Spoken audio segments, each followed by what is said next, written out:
And literally the ringmaster, what do they call him? The range master, one of the range master dudes. He's looking at me and he's like, I'm like, what the fuck, lower what? Like, I thought he was talking about the gun, like, lower the gun? Like, what does that mean? And my pop is like, slow down. He's telling you to slow down. I'm like, what the fuck? Like, didn't nobody tell you to slow down when you sucking your boyfriend's dick or nothing like that? Don't come over here talking about, this is in my head. I'm not telling nobody this. But I'm just like, bro, if I want to come here and I want to shoot, it's a semi-automatic fucking pistol. I'm not over here with the chopper going boom, boom, boom, boom, boom, boom. You know, I kind of did sound like that, but like, you know what I mean? Like, I'm not fucking spraying 100 rounds a minute or whatever it is. Bro, I'm literally shooting as fast as I can with a semi-auto, which is not fast if you really want to think about it. What pissed me off is...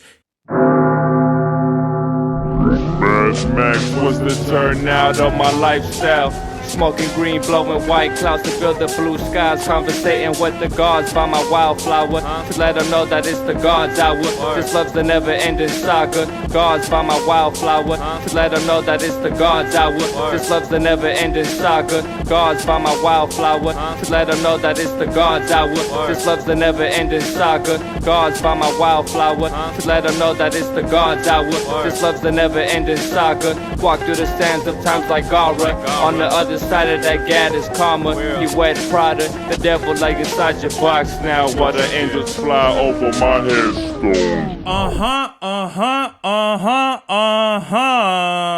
We are back with another episode of the God's Hour podcast with your boy Big Serbs. Back in the place to be, La Merca Superior, Palace 81, live in effect, live and direct. Tell a friend, tell your girlfriend for me. It's your dog, man. And we back in the building on a beautiful Saturday night. Yes, I don't like this microphone configuration. We're definitely going to figure out what we're going to do with this because I can't normally do the comical things without having this shit in the way.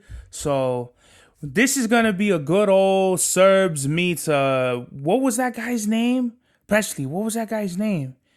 Howard Stern, where he would do it, we would have the mic all like this, and he would talk fucking like about some bullshit.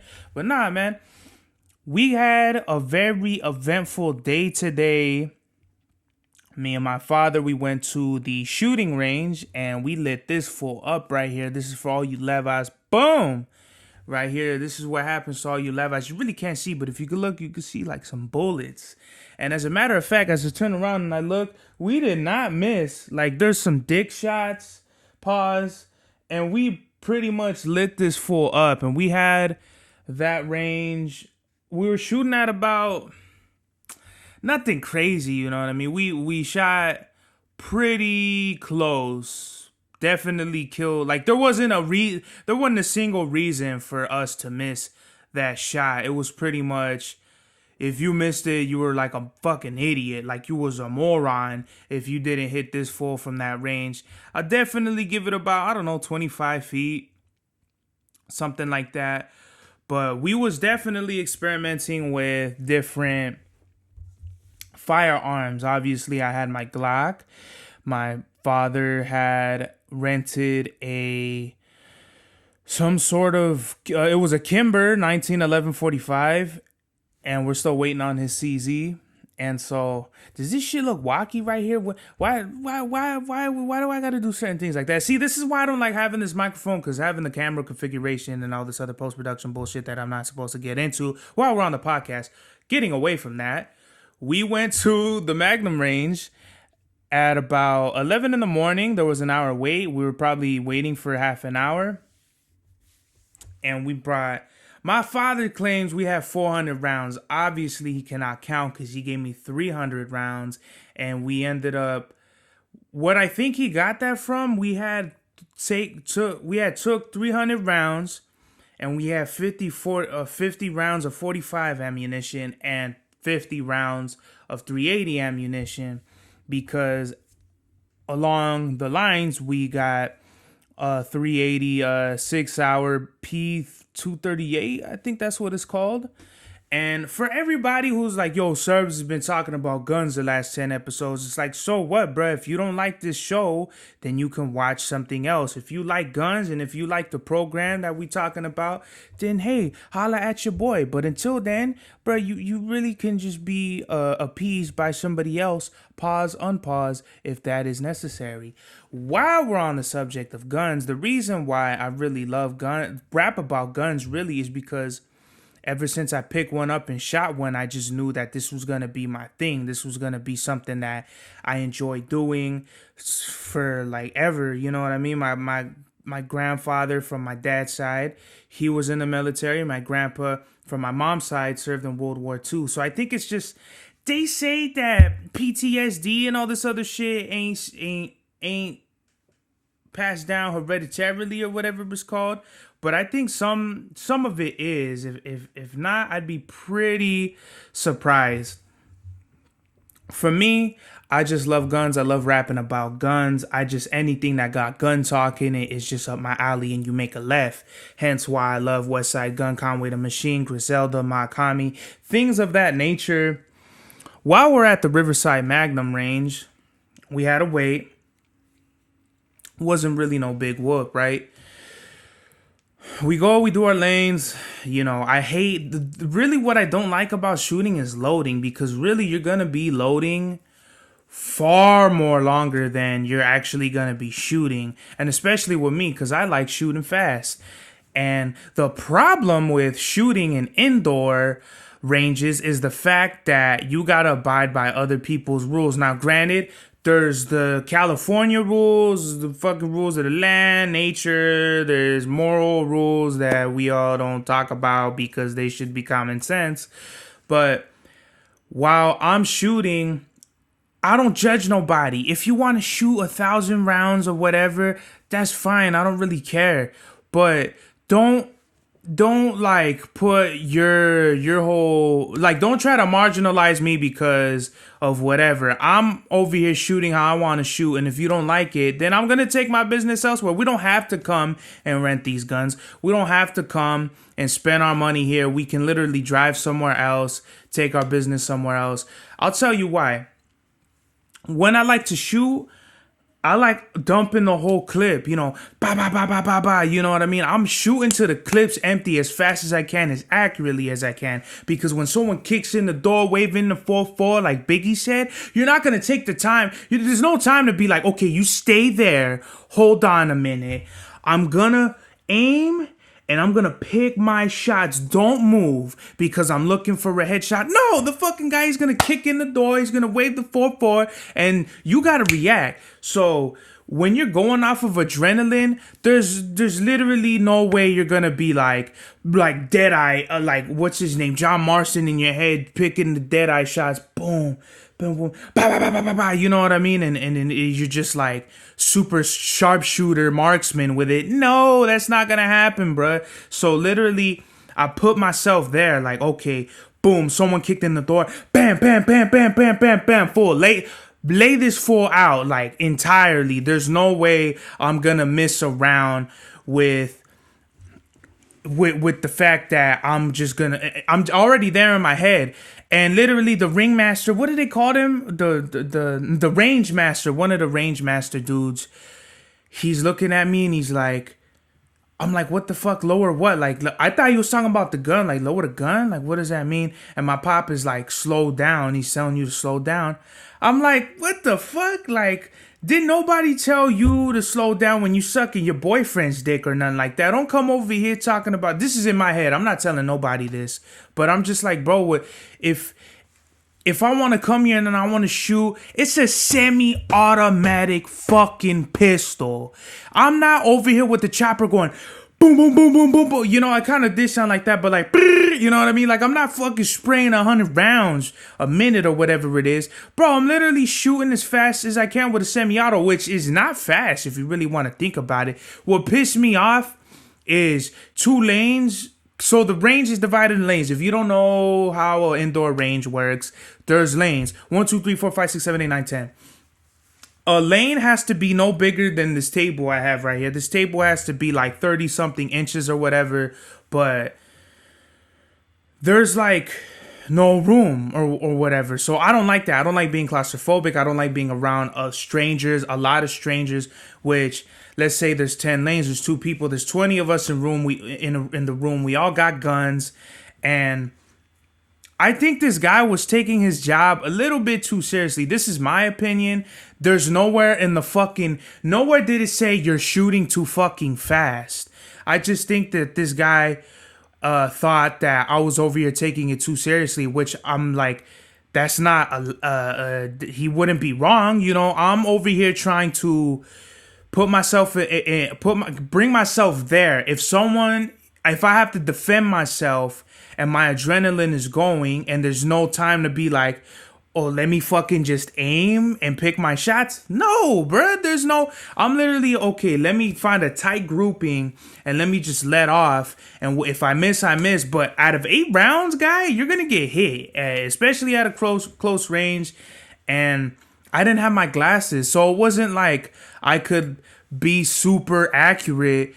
I'm with my safety goggles. As it is, I'm nearsighted, so there's no way for me to accurately choose, okay, I'm gonna hit the bullseye. I'm not gonna hit the bullseye because my eyes are already gone to shit. As it is, I'm already young and my eyes are gone. Second of all, I don't even know what first or second and third of all I was even gonna say, but it just angered me because to me it's like there's in 2 lanes to the next of us.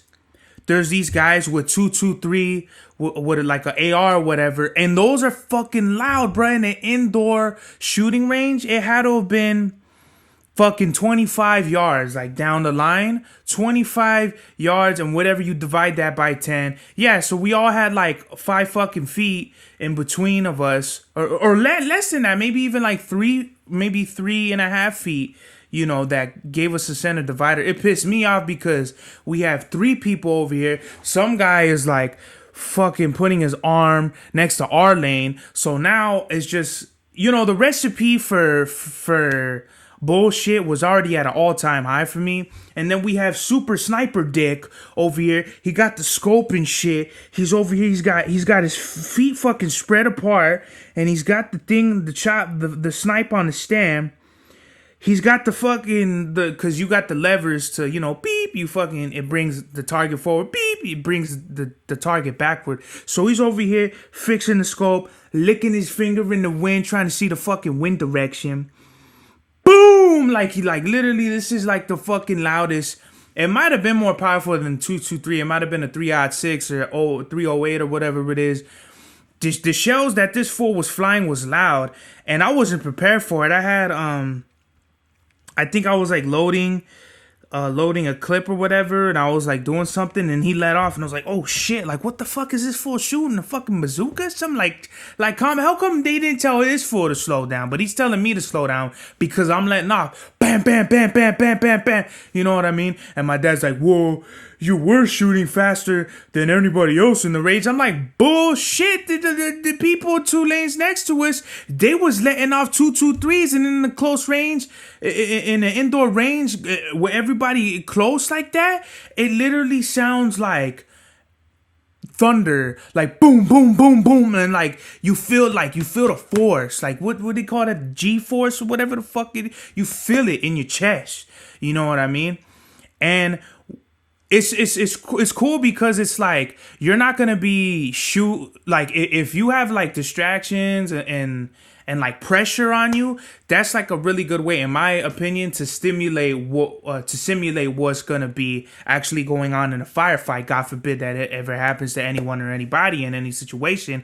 But that's just really how you're gonna have to be performing with your firearm. Now, why I got told I should slow down is just my opinion. I feel like the guy who came in, because it was 2 range masters, they didn't tell us no shit like that. All they said was safety goggles, eyes and ears. Obviously, you point the gun in the safe direction, but all they told us was load the bullets separate from the gun. Like, keep the guns where you would be shooting, but load the you could load the bullets anywhere, but just keep the guns in the area, and if you want, you could back up and you load the shells and like this, like they have like a little ledge you could kind of sit, chill. And to be honest, I love shooting, but when I have to be like that around a bunch of strangers, shoot next to people, like it's uncomfortable to me, uncomfortable for me. I don't like it. I don't like really indoor ranges for that reason, because you're fucking under Detective Super Dick's rules.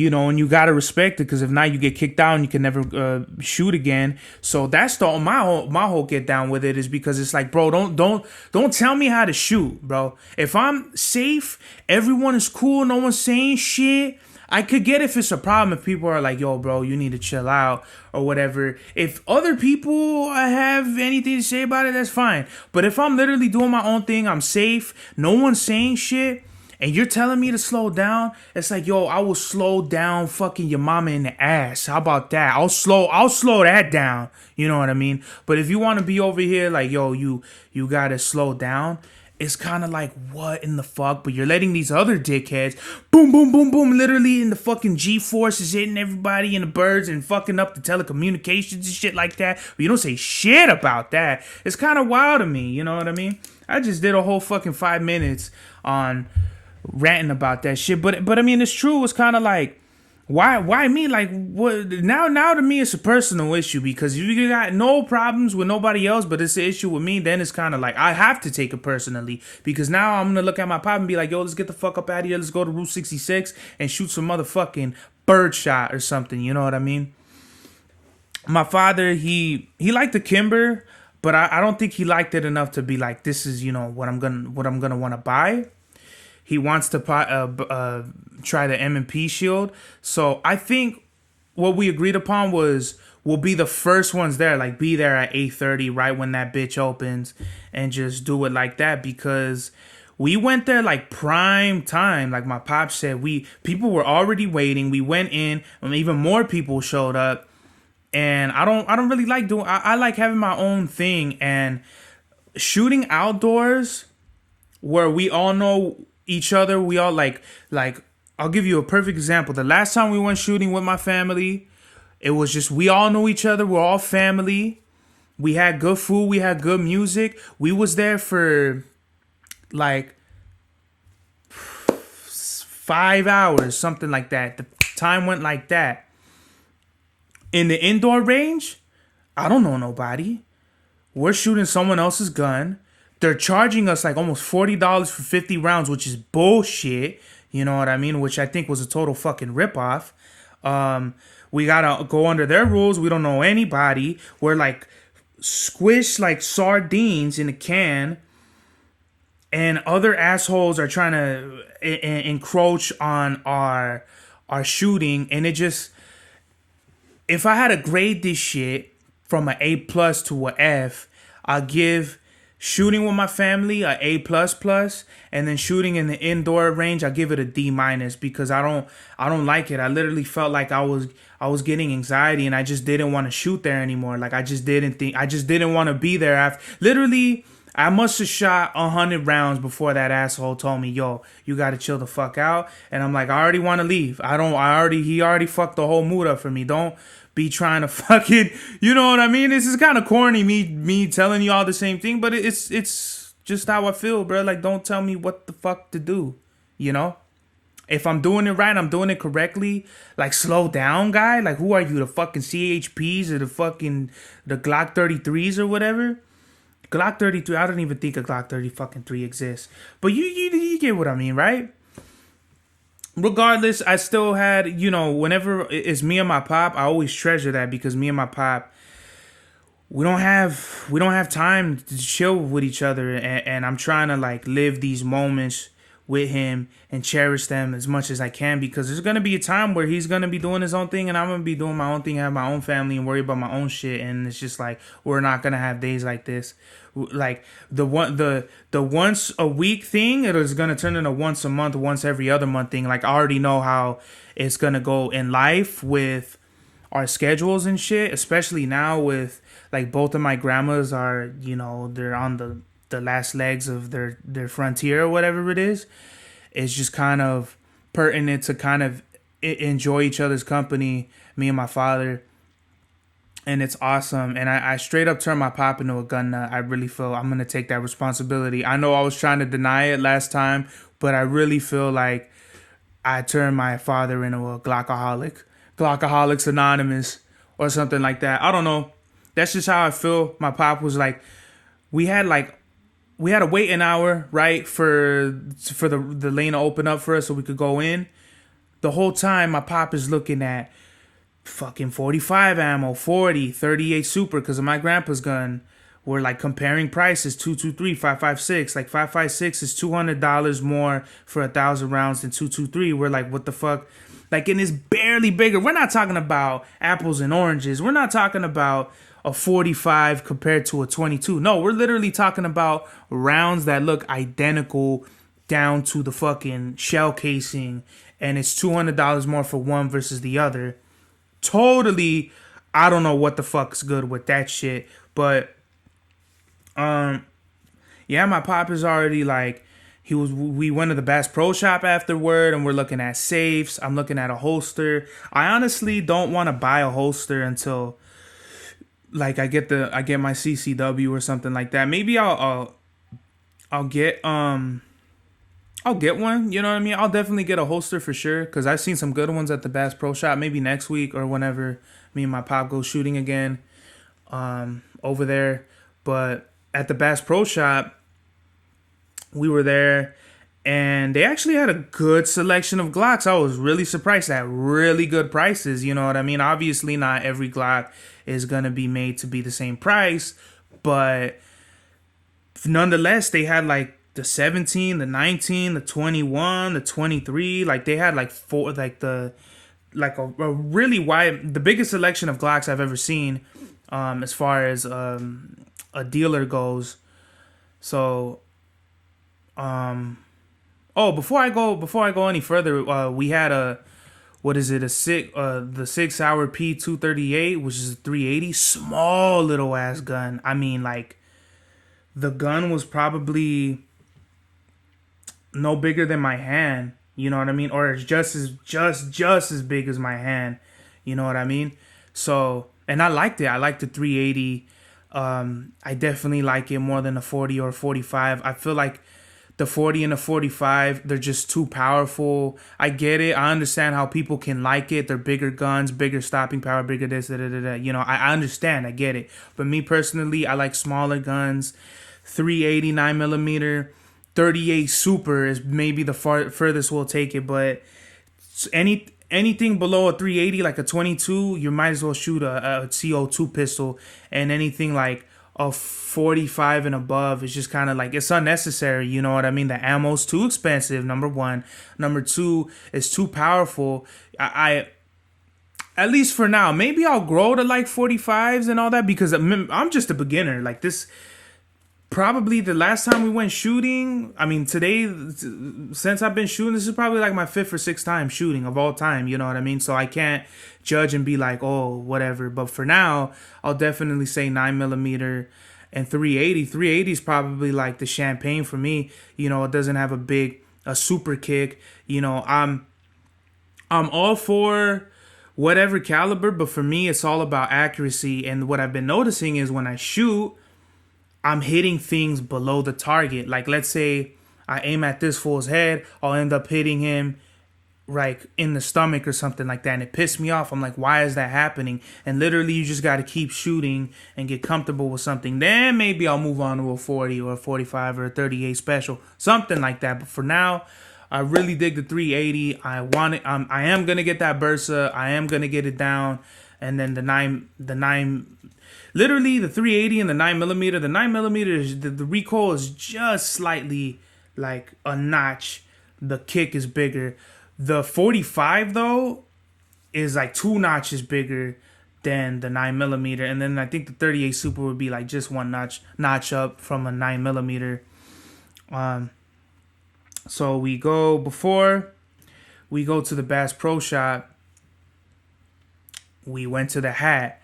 And my dad's like, oh, I knew you were going to want to go to the hat. $6 for some pastrami. And I'm like, Well, no, it's nice. $60 for the pastrami, and it's fire. Like, what are you talking about? Because he wanted to go to Farmer Boys, and I get it. Farmer Boys is awesome. I love Farmer Boys. Don't get me wrong, but it's kind of like we go to Farmer Boys all the time, guy. Like, let's just switch it up. I love their chili cheese fries.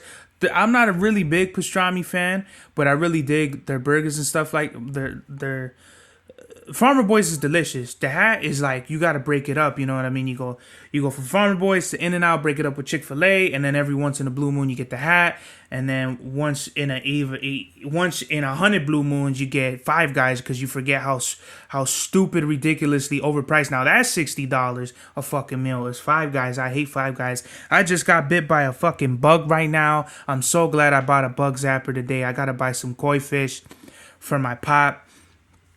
And while I'm at it, I'll probably buy some other shit because Amazon just loves taking my money. Amazon has a great way of being like, if you track your orders, you'll notice like you bought something the other day, and then the other day before that, and then the other day before that, and then the day before that, and then the day before that, and then it's just kind of like, wow, I just fucking spend my money on Amazon because I don't want to fucking drive somewhere. That's really like what I like, though. I don't like driving nowhere. I got too much shit to do. I got to do the podcast. I'm just so busy that there's no reason for me to be driving to fucking wherever, Tinseltown, just so I could buy a pair of socks. You know what I mean? While we were at the Bass Pro Shop, it was really cool just, seeing all the fishes and like the Bass Pro Shop really is like a man's store, you know what I mean? You want to buy a jacket, you want to buy some fishing poles. The outdoorsman is really what the Bass Pro Shop, hunting, boating, what else do they have? Whatever, just whatever outdoors people, camping, boots, jackets, hats. Bug spray. You know what I mean? And this bug bite's fucking my shit up right now. Jesus Christ. Holy guacamole. So yeah, we ate the hat. And I had a hamburger with avocado on it. Fire. I'll take that over a cheeseburger any day. I love the hat. What's fucking with the hat, really? Like, if you really from Cali, Southern Cali, and fuck Tommy's. It's all about the hat. And I'm yet to see anybody with a chef's hat at the hat. I'm yet to see anybody wear any hats at the hat besides hats that say the hat on them. But to be real, the hat is awesome. I'm surprised Cat in the Hat isn't sponsored by the hat. Got a gat, that's matte black and, shit like that. Get the strap like 50 said. But I just did a real freestyle for y'all. How y'all like that? Anyway. So that was pretty much today. We came home and then I walked Presley. We went and we played Pokemon and he's all pooped. He's ready to go to sleep. I knew this was going to happen. I knew this happens with my dog. He sleeps all day. But when I take him out and we walk, I know Presley is going to sleep a good sleep. My little baby. Look at you, Presley. You're the best thing in the world. I think he's going to REM sleep. Buddy, who loves you? Buddy, I wish I had another camera right here so we could just see you. I love you. You understand? You understand that you're God's greatest gift to me because you fucking been my best friend since I never had friends since the land before time, buddy. Who? Hey, Chiquero, gentlemen. So, yeah, that was pretty much tonight. I wanted to do a podcast, and this is episode 98. I really should get in the habit of saying this is episode 98 while we're already almost half an hour in. This is episode 98, Magnum Range. I was thinking about what the best hip-hop albums of 1998. There's a lot of good albums that came out. Albums that I haven't really listened to, like the Bobby Digital album, I think I only listened to one time. Aquemini came out, Outkast. DMX's first two albums came out that blew the mammals out of the ocean. There's a lot of albums that came out in 1998. The Lox, which is crazy. I'm like, wow, I didn't even know the Lox came out in 98, but it makes sense. They had the Biggie songs. But what was I going to bring up? Oh, yeah. My favorite three albums are Capital Punishment and Big Pun. There's a lot of Ayo moments, like where he says, something about faking like you Satan, your manhood to get taken. That's a little wacky. But nonetheless, Capital Punishment, I felt like I had like too many skits. But they were funny, like, you know, packing a Mac in the back of the act, packing a Mac in the back of the act, packing a Mac in the back of the act, packing a Mac in the back. Like, that's a hilarious one he did with Cuban Link. The one where he's like getting his dick sucked, that's kind of like, you know, Biggie. I get he got that from Biggie, but even Biggie, that one was an even bigger pause. This shit, I don't know. You could tell you're listening to a 90s rap album because there's like 5 fucking skits and like a 15 track album. You know what I mean? Like a third or fourth of the album is just all skits. The other skit where he's like, the funniest skit is where it's like they're talking shit about him. He hears it and he like shoots everybody. He's like, yo, how old are you? And you hear, man, I'm 14, man. He's like, get out of here. Get out of here. And he's like, ain't nobody see shit. Like, that shit had me dying. But that did have good records like You Ain't a Player, or I'm Not a Player, You Ain't a Killer, Super Lyrical, Beware. I mean, those are my favorite. Or Punish Me. That's like probably my favorite song out of that whole album because got nothing really to do with, like, with gangster shit. If Big Pun did more songs like Not a Player and Punish Me, like real raw records, I felt like Big Pun would have been like the next like daddy. Like he would have been all over like this reggaeton shit that Bad Bunny's on or whatever. Maybe not necessarily, but I feel like he would have been there. Like, I don't know. I just feel like Big Pun should have did more records like that. Like how I feel Makami should do more records like Regina or what's my song, 1080p or Fresh Off the Boat. Like just real raw records. I mean, even me, like I'm like the biggest critique when it comes to me and my music. When I listen to my bullshit songs about whatever, it doesn't mean anything to me compared to songs like 342, 343, just a bunch of songs like that is just real, you know, or the song I have with JBL 92, like just real hip hop records. And as far as Big Pun with Punish Me, I feel like that's the best song on the album. I think I've only listened to the album 2 times, but as far as like 1998 goes, that might be the best album of 1998 for sure. Then we have Moment of Truth by Gangstar. I think I only listened to that album like 3 times. It's been so long since I remember, but obviously it has Above the Clouds, and then the song Moment of Truth is really good. I like both of those records. I definitely would say from what I remember, I've only listened to Hard to Earn and Moment of Truth. I think I like Hard to Earn a lot more because it has like Tons of Guns, Mass Appeal, and like a few other records I can't really name off of the top right now. I'll give Capital Punishment, for me, I know people are going to go crazy when I say this, but I'll give Capital Punishment, I'll give it a solid 7 overall. I'm not talking about lyrics. The lyrics I'll give them a 9 to a 10 for the whole album. But as far as like actual records and like a body, like an album, I'll definitely give Capital Punishment a 7. Moment of Truth, I haven't listened to in a long time. The Miseducation of Lauryn Hill, number 3. Now Lauryn Hill has this might be a flawless album with songs like X Factor, and there's like a bunch of other records that I can't name off the top of my head right now, but that's like a bulletproof album for sure. The Miseducation of Lauryn Hill. I haven't heard the album in a very long time, so I can't give it a rating. I will say Lauryn Hill, she's like really one of those like anomalies or enigmas or whatever. Like this is one of those big what ifs. Like when they talk about the what ifs and shit like that. What if Lauryn Hill did more albums? Like would they be as good as The Miseducation, or would it just be like, oh, her first, like everyone says, oh, their first album was the shit and then they fell off. Like people say that about everybody. Like, yo, fucking their first album was fucking crazy, and then it's just everything is trash after that. I say that about a lot of artists, but it's been said already, you know what I mean? Like that's not an original idea. So as far as 1998, I'll give number 1 to Capital Punishment, number 2, actually I'll just give it a tie. Capital Punishment number 1 and number 2 goes to Moment of Truth and The Miseducation of Lauryn Hill. Yes. So been watching wrestling. I don't know if I discussed this last podcast, but I've been watching the WCW with my grandma. And WCW, as far as like the Attitude Era, might have been slightly better. I mean, I'll definitely say the WCW was a breath of fresh air because WWE, like, they hit a ceiling at some point. You know, it was like, okay, it's the same corny shit, nothing really going on. Versus WCW, it was like they were doing everything they could to try to not be like the WWF. That was the name of the company at the time. They were doing everything they could to like be not with traditional wrestling, you know what I mean? Like matches wouldn't even end. It would be like a cliffhanger and you'd have to tune in like the next week to see who won.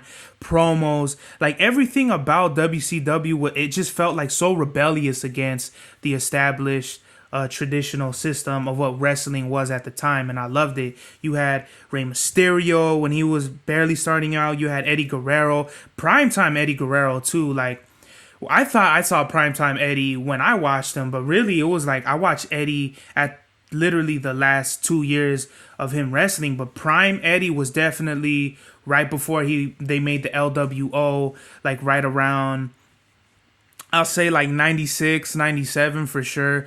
Prime Eddie, he was just a great wrestler. Then you had dudes like Juventud, Guerrera. You got Goldberg that just came out. No one had even seen nobody like Goldberg.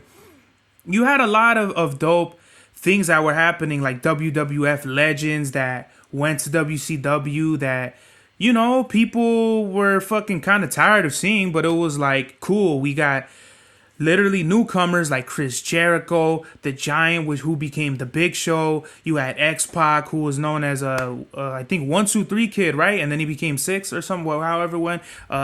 Billy Kidman. Like there was just a whole bunch of WCW matches that I've been watching, like Starrcade, Thunder, things like that, that I'm just like, wow, you know what I mean? It might have been better than the WWF Attitude Era. I haven't seen really too much of the Attitude Era. I've been really like in the beginning of the Ruthless Aggression with wrestlers like Chavo, Brock Lesnar, Kurt Angle, Prime, like all in their prime in my opinion.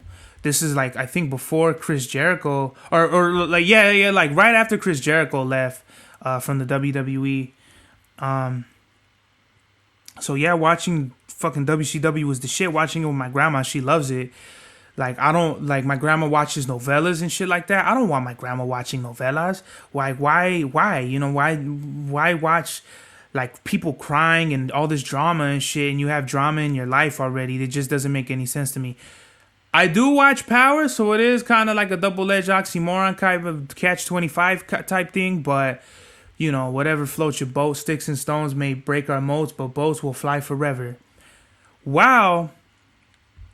Me and my grandma watch wrestling. She's like, she gets all into it. She commentates like fucking Jerry the King Lawler. And it's awesome. Me and my grandma have a fun time. Just something to break up the whole novella thing. Like, she watches the same novella, La Reina del Sur, or some other novella. I don't want to give them any, you know, whatever, airtime.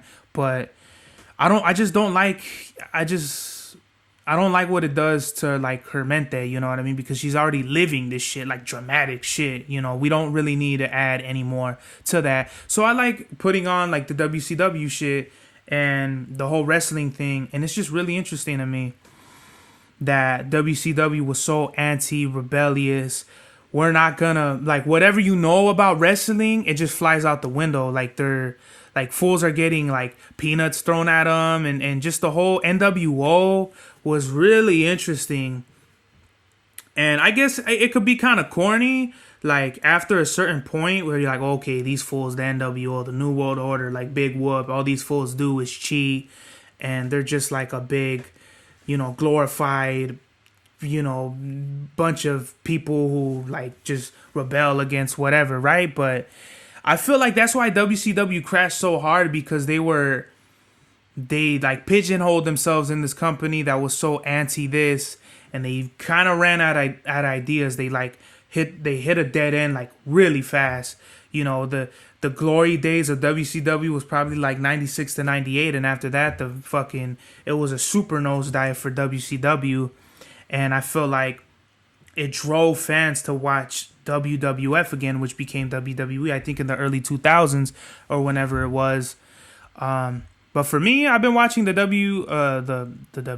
Eddie Guerrero and Rey Mysterio feud, which started after WrestleMania 21, and it's kind of like Ray and Eddie are like, they were tag team partners. They lose the tag team titles to Eminem, which I thought was super silly. But if you do want to ingratiate new talent as like the new faces, and they can hold the belts like that, then why not? Looking at it then, like as a kid, I hated them, but now I'm like, oh, they did a good job. They did a good job at you hating them. They did a good job at just everything that you want in like the villains of the program. Like they executed it, and they weren't bad wrestlers. You know, I felt like, you know, they stole the snapshot, their signature move, which is the 3D. They pretty much copied that from the Dudley Boys. But I mean, hey, they held it down, so I can't be mad at that. And it's super crazy when you look at the Eddie Guerrero and Rey Mysterio feud. They feuded all the way up until like SummerSlam, and maybe even after that. I don't know. I'm still watching it up to SummerSlam. Probably like I'm almost to the Great American Bash, but basically it's like they did this whole storyline where Eddie is actually Dominic, Rey Mysterio's actual son. He's his father, and they like do a ladder match for the custody papers. That's how you know WWE. This was like the early 2000s where you like could get away with shit like that, or wrestlers like Muhammad Hassan, and like really like, whoa, like what are they doing? You know, you cannot do shit like this now. Or like Melina going on to say that Batista sexually assaulted her, some crazy shit like that. Like shit that would not fly in this day and age. But watching WrestleMania, I think it was last week or the week before, it had been 16 years since I saw, I think, WrestleMania 23 live. I think Bianca Belair is fine. She's a fine mommy. She's a dope wrestler. Brock almost broke his back lifting up that one dude. That shit was hilarious. Edge is too old to wrestle now. He's got to retire already. But his match was enjoyable for as old as he is. Look, watching Edge now is like, now in my mind, is like how I was watching Ric Flair. I'm like, when I was a kid, I'm like, this old ass man can't wrestle for shit. But he's over here still fucking packing punches and giving fools beatdowns, putting fools in figure 4 leg locks and talking about woo, you know what I mean, and all that shit. That was a horrible Ric Flair woo, but you know. And then Shane McMahon tore his quadricep. Snoop Dogg had to come in and save the match. Did a people's elbow on the Miz. That was hilarious. On the he came out with Rey Mysterio on the first day, and they went out to Eddie's music. That was dope. Rey Mysterio's too old now. Like, he needs to retire already. I'm like, wow, Edge still wrestles. Brock still wrestles. Ray still wrestles. They need to retire already, bros. These bros are too old already. And, like, now looking at it, I'm like, wow, it's been so long since I've watched wrestling that dudes are already veterans that I've never even heard of, you know? Like, what's his name? Like Sheamus or Roman Reigns. Like, dudes have been there like for 10 plus years already, and it's wild. Roman beat Cody Rhodes. I thought it was a dope match. People are like, oh, I'm tired of this guy holding on to the belts. It's like, yeah, but the Usos lost the day before, and I thought that was a great match. I thought the Usos match and the Cody Rhodes, Roman Reigns, and the Bianca Belair matches, from what I remember, those were the best matches. Overall, I think it was a great night, and the conferences were like really interesting too, when you see like what the wrestlers are talking about as far as like their matches. I just think it was dope, man. I'm like really big into wrestling again now, and I want to continue. It's weird because I'm watching wrestling matches from back in the day, like back before I was born, you know, back in the WCW, WWF days, matches that I watched as a kid in the Ruthless Aggression era, and now I kind of want to catch up to all the wrestling matches that go on now so I could get caught up to the next WrestleMania, you know what I mean? But you know, in due time, if I really want it, if I'm really passionate about it, obviously, like with Pokemon, I play Pokemon every day. It's gonna be something I'm into. I want to get the Eddie Guerrero bobbleheads, collectors, the fucking Macho Man bandanas, and Hulkamania tank tops and all that, and Hollywood Hogan bandanas or whatever, NWO belts. But that's pretty much it, man. I didn't really have too much to give y'all. I just wanted to talk some shit about a few topics. and talk about my life. Message of the day is treasure your family, man. Like, really. So I think I said this before, but tomorrow's not promised. So you might as well live life, and especially with family, man. I feel like life is too short to just not be and cherish your family. Like, I've never really had friends, I don't. The few friends I have, I consider them family, and that's probably on 3 fingers. The friends I got, and I can't even really name them right now. But as far as like my family goes, I'll always love and protect my family, and that's on everything, bro. Like, there's nobody that's gonna have your back like your family. So love your family, and I'm not saying love all your family. I'm saying love your family that looks at you the same way, that loves you like you love them, because there's no stronger bond than blood. And anybody who has family issues, I would, advise you to at least clear it up or be there for somebody, because like in John Wick 4, they said friendship means little when it's convenient.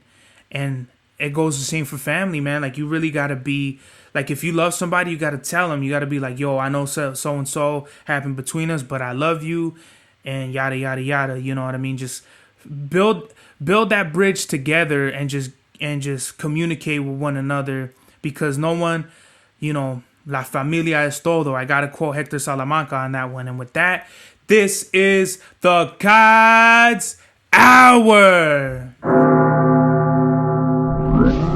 Max was the turnout of my lifestyle. Smoking green, blowing white clouds to build the blue skies. Conversating with the gods by my wildflower, to let them know that it's the God's hour. This love's the never-ending saga. Gods by my wildflower, to let them know that it's the God's hour. This love's the never-ending saga. Gods by my wildflower, to let them know that it's the God's hour. This love's the never-ending saga. Gods by my wildflower, to let them know that it's the God's hour. This love's the never-ending saga. Walk through the sands of times like Gara. On the other side of that gad is karma. You wet Prada, the devil like inside your box now, while the angels fly over my headstone.